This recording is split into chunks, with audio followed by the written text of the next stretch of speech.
નમસ્કાર મિત્રો, આજે આપણે ક્વેશ્ચન ટેક વિશે જોઈશું. મિત્રો, ક્વેશ્ચન ટેકમાં જો જે સ્ટેટમેન્ટ આપ્યું હોય એ પોઝિટિવ હોય તો ક્વેશ્ચન ટેક નકાર બને છે, અને જો જે સ્ટેટમેન્ટ આપ્યું છે એ નેગેટિવ હોય તો ક્વેશ્ચન ટેક હકાર બને છે. આપણે મિત્રો એક્ઝામ્પલ દ્વારા પણ જોઈશું. હું તમને કહું કે જો જે વાક્ય હોય એ વાક્ય હકાર હોય તો ક્વેશ્ચન ટેક નકાર બનશે,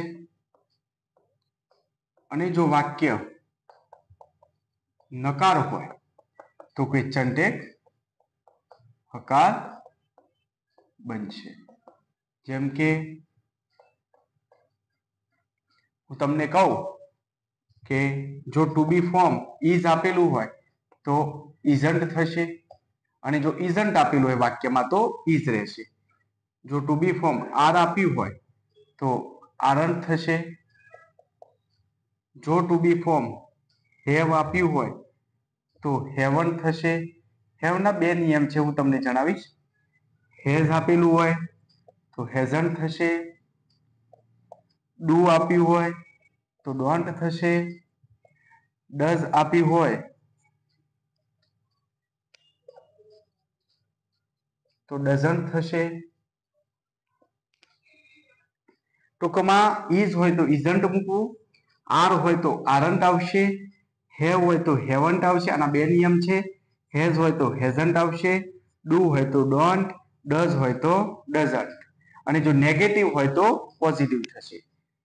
એ જ રીતે મે હોય મોડલ ઓક્ઝિલરી, મે હોય તો મે નોટ, વુડ હોય તો વુડન્ટ, કેન હોય તો કાન્ટ, કેન હોય તો કાન્ટ આવશે, ડીડ હોય તો ડીડન્ટ આવશે. આ જ રીતે મિત્રો આપણે જોઈએ હવે એક્ઝામ્પલ. જેમ કે એક્ઝામ્પલ અહીંયા હું લખું, હી ઇઝ અ ટીચર. તો આ વાક્ય જુઓ મિત્રો, આ જે સ્ટેટમેન્ટ છે, આ સ્ટેટમેન્ટ છે એ પોઝિટિવ છે, એટલે કે હકાર વાક્ય છે. આમાં સૌ પ્રથમ શું કરશો ક્વેશ્ચન ટેક પૂરવા માટે? અહીંયા સૌ પ્રથમ આપણે જે ટુ બી ફોર્મ હોય એ મૂકવાનું. તો ટુ બી ફોર્મ છે ઇઝ. હવે આ હકાર છે વાક્ય, આ હકાર છે, માટે આપણે અહીંયા નોટ મૂકશું. નોટનું ટૂંકું રૂપ એનટી થશે, ઇઝન્ટ, અને જે કરતા આપેલો હોય એ સર્વનામ મૂકશું, અને પાછળ પ્રશ્નાર્થ ચિહ્ન. આ થયો ક્વેશ્ચન ટેક મિત્રો. આપણે આર ઉપર જોઈએ બીજું example. You are a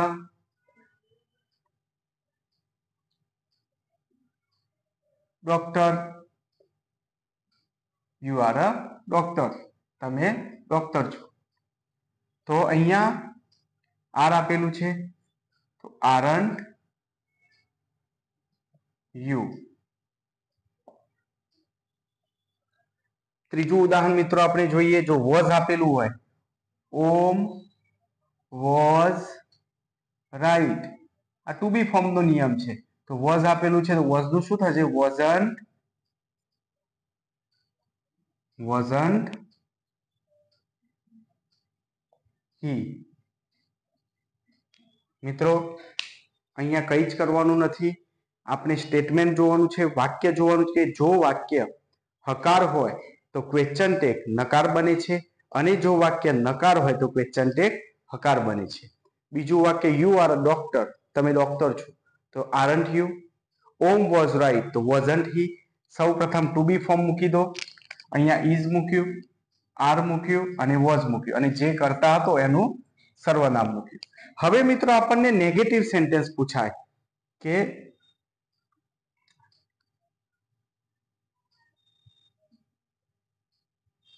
he is not a teacher.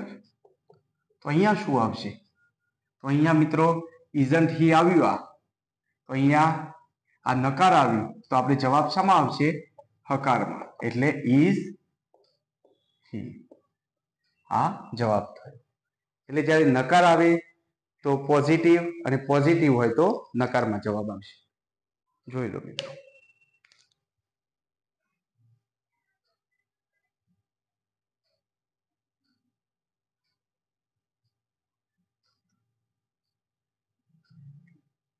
હવે મિત્રો આપણે બીજો નિયમ જોઈએ.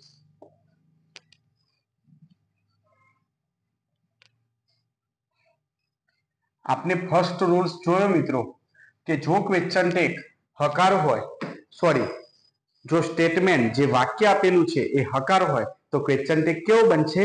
નકાર બનશે. અને જો વાક્ય નકાર હોય તો ક્વેશ્ચન ટેગ હકાર બનશે. પછી આપણે જોયું કે સૌ પ્રથમ ટુ બી ફોર્મ મૂકવાનું. ઇઝ હોય તો ઇઝન્ટ, આર હોય તો આરન્ટ, વોઝ હોય તો વઝન્ટ અને વેર હોય તો વેરન્ટ, કેન હોય તો કાન, કુડ હોય તો કુડન્ટ. એ મૂક્યા પછી જે સર્વનામ કે જે કરતા આપેલું છે મૂકી અને ક્વેશ્ચન ટેગ ક્વેશ્ચન માર્ક મૂકવાનું, એટલે આપણો ક્વેશ્ચન ટેગ બની જાય. હવે આપણે બીજો નિયમ જોઈએ મિત્રો, એમ વાળો નિયમ. આઈ એમ અ ડોક્ટર. અહીંયા મિત્રો જ્યારે પણ એમ વાળું વાક્ય હકાર હોય ત્યારે એમનું એન્ટ અથવા આરન્ટ થાય છે. એમનું એન્ટ અથવા આરન્ટ થાય છે. જેમ કે આ વાક્ય હકાર છે તો એમનું શું થશે? જવાબમાં આપણે લખશું એમનું એન્ટ મૂકો તો પણ સાચું અથવા આરન્ટ મૂકો તો પણ સાચું. આરન્ટ થાય છે અને કરતા આય. અહીંયા ક્યારે પણ એમન્ટ થતું નથી. એમન્ટ થતું નથી. ક્યારે પણ એમનું એમન્ટ થતું નથી. એન્ટ થાય એમનું યા આરન્ટ થાય, પણ ક્યારે? વાક્ય હકાર હોય ત્યારે. પરંતુ જો એમ વાળું વાક્ય નકાર હોય, આઈ એમ નોટ અ ડોક્ટર, તો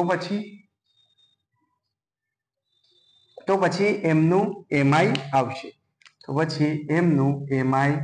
આવશે. ખાસ યાદ રાખજો મિત્રો કે જ્યારે આપણે એમ વાળું વાક્ય હકાર હોય ત્યારે આ એમનું એન્ટ અથવા આરન્ટ થાય છે અને જે કરતા છે આવશે અને પાછળ ક્વેશ્ચન માર્ક. એ જ વાક્ય નકાર હોય ત્યારે આપણે એમનું એમ જ આવશે અને કરતા આઈ આવશે. ક્લિયર મિત્રો? અહીંયા આપણે બીજો નિયમ પૂર્ણ કરીએ છીએ. હવે મિત્રો આપણે જોઈએ ત્રીજો નિયમ ક્વેશ્ચન ટેગનો. જોઈ લો મિત્રો પહેલા.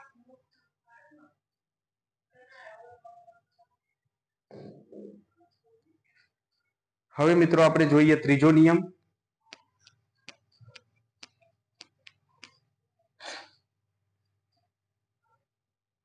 હેવ વાળો નિયમ જોઈએ મિત્રો. I have 2 car.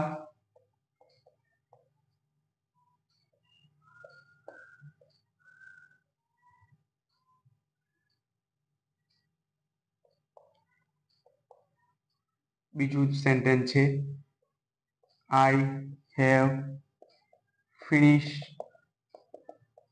My work. અહીંયા મિત્રો આપણે ક્વેશ્ચન ટેગ શું આવશે? જુઓ મિત્રો, મારી પાસે 2 કાર છે. આ અહીંયા હેવ મૂળ ક્રિયાપદના અર્થમાં વપરાયું છે, માટે અહીંયા આપણે ડોન્ટ આઈ આવશે. હેવ પછી મુખ્ય ક્રિયાપદ આપેલું હોય તો મિત્રો હેવન્ટ આઈ આવે. સમજજો, હેવ પછી જો મિત્રો, અહીંયા હું મોટા અક્ષરે લખું છું, હેવ પછી જો મુખ્ય ક્રિયાપદ આપેલું હોય તો આપણે હેવન્ટ આઈ આવશે જવાબમાં. અને જો હેવ પછી કોઈ ક્રિયાપદ આપેલું નથી તો આપણે ડોન્ટ મૂકશું. ક્લિયર મિત્રો? હેવ બંને વાક્યમાં છે જુઓ, પરંતુ અહીંયા હેવ પછી મુખ્ય ક્રિયાપદ નથી અને અહીંયા મુખ્ય ક્રિયાપદ છે, માટે અહીંયા હેવન્ટ આવ્યું અને અહીંયા ડોન્ટ આવ્યું. ક્લિયર મિત્રો?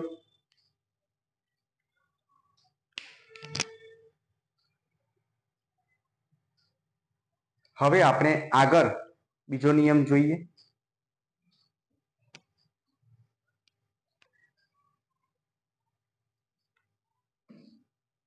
શેલ કે વિલ નો નિયમ જોઈએ મિત્રો. શેલ કે વિલ.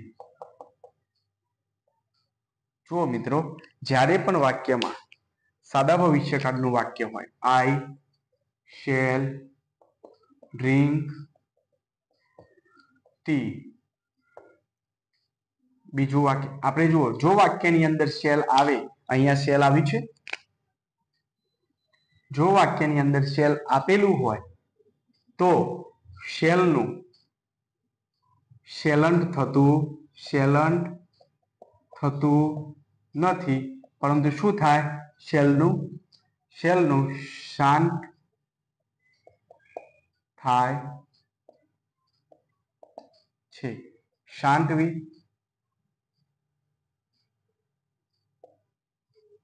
શાંતાઈ sorry okay. હવે મિત્રો આ જ વાક્ય જો નકાર હોય, જેમ કે I shall not drink tea, તો મિત્રો અહીંયા શેલનું શેલ જ આવશે અને કરતા આઈ જ આવશે. ખ્યાલ આવી ગયો મિત્રો?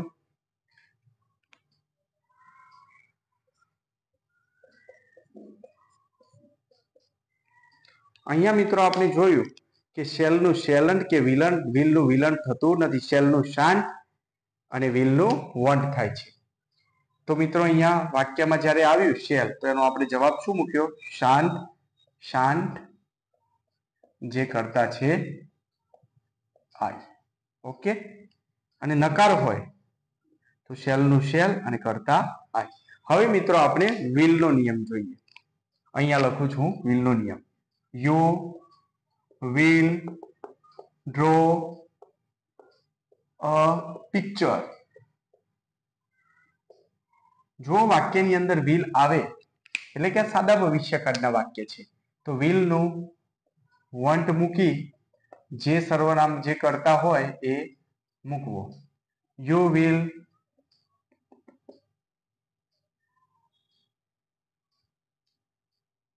not walk very fast. You will not walk very fast. તો અહીંયા will not આવ્યું, તો will not નું આપણે will નું will મૂકશું અને you નું you. કેમ મિત્રો, આપણે આગળ પણ વાત કરી હતી, જો ક્વેશ્ચન ટેગ હકાર હોય તો જવાબ નકારમાં આવશે, અને જો વાક્ય હકાર હોય તો ક્વેશ્ચન ટેગ નકાર, અને જો વાક્ય નકાર તો ક્વેશ્ચન ટેગ હકાર બનશે. આ વાક્ય હકાર હતું માટે વોન્ટ આવ્યું, આ વાક્ય નકાર છે માટે વિલ મૂક્યું. ઓકે મિત્રો, થેન્ક યુ. જોઈ લો.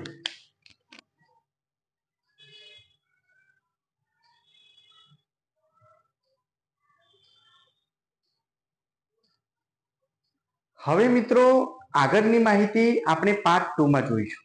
આપણે જે માહિતી ભણ્યા એ હું તમને ફરીથી એકવાર કહી દઉં કે જુઓ, આજે આપણે ક્વેશ્ચન ટેગની શરૂઆત કરી, જેની અંદર આપણે જોયું કે જો વાક્ય સ્ટેટમેન્ટ હકાર હોય તો ક્વેશ્ચન ટેગ નકાર બને છે. જેમ કે આપણે એક્ઝામ્પલ જોયું, હી ઇઝ અ ટીચર, તો ટુ બી ફોર્મ મૂક્યું પહેલા અને જે સર્વનામ કરતા હતો એ મૂક્યું. હી ઇઝ અ ટીચરમાં ઇઝ ટુ બી ફોર્મ છે તો ઇઝ નું ઇઝન્ટ થશે અને કરતા હી આવશે અને પાછળ પ્રશ્નાર્થ ચિહ્ન. He is not a teacher તો ઇઝ હી. એ જ રીતે આર વાળું જોયું, આર નું આરન થશે. એ જ રીતે આપણે વોઝ વેર જોયું, વોઝ નું વોઝન, વેર નું વેરન. પછી આપણે એમ વાળો નિયમ જોયો. જો એમ વાળું વાક્ય હકાર હોય તો એમ નું એન્ટ અથવા આરન થશે, અને જો એમ વાળું વાક્ય નકાર હોય તો એમનું એમ જ રહેશે. પછી આપણે હેવ વાળો નિયમ જોયો મિત્રો. જો હેવ પછી મુખ્ય ક્રિયાપદ આપેલું નથી તો આપણે ડોન્ટ મૂકશું, હેવ નહીં લખીએ. અને જો હેવ પછી મુખ્ય ક્રિયાપદ આપેલું હોય તો હેવન્ટ થશે, હેવનું. પછી આપણે શેલ અને વિલ નો નિયમ જોયો. શેલનું શાંત અને વિલનું વોન્ટ થાય સાદા ભવિષ્યકાળમાં. શેલન્ટ કે વિલન થતું નથી. ઓકે મિત્રો, થેન્ક યુ.